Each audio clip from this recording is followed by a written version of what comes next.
to be alive. It's the little things in life that put it all in perspective. The blessings each step provides when you look below the surface. It's the little things in life. My name is Betsy Henning. Thank you for having me here tonight. It is an honor to be here.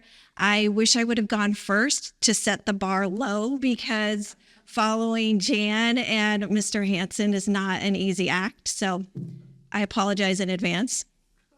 My story is a little different than their stories. I am lucky enough to have been born in Madeira. My parents moved here in the 70s. I am super lucky and proud to say that my parents are Pat and Jackie Gentili. So they've been in this community for a long time, and I've learned quite a bit from them, and as well as this community.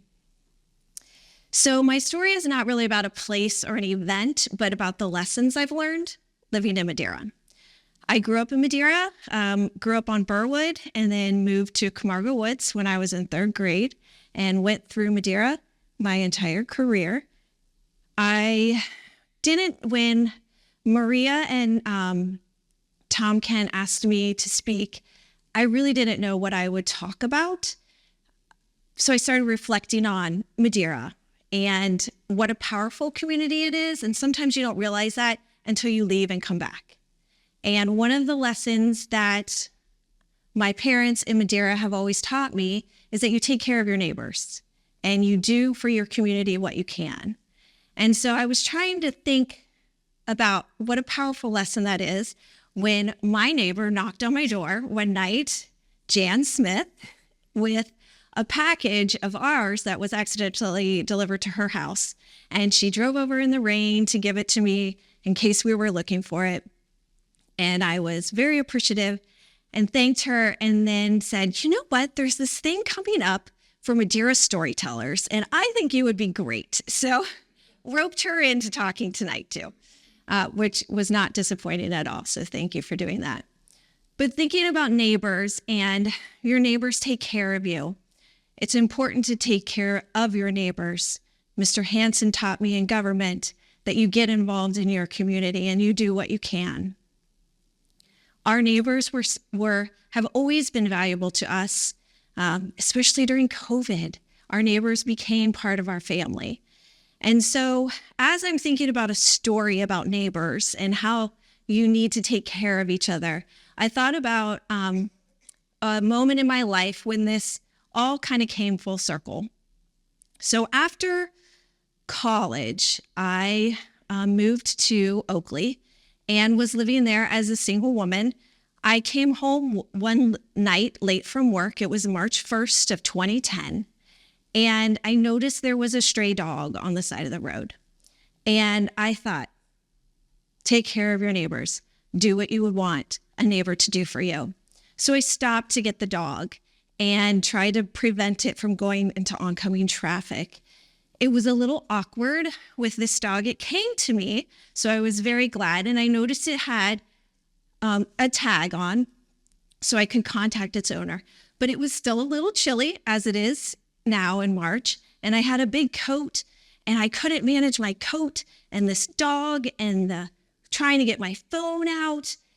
It was rather cumbersome. So serendipitously, there was this man out for a run, running by. So I asked him if he would mind holding the dog for me while I could call the owner.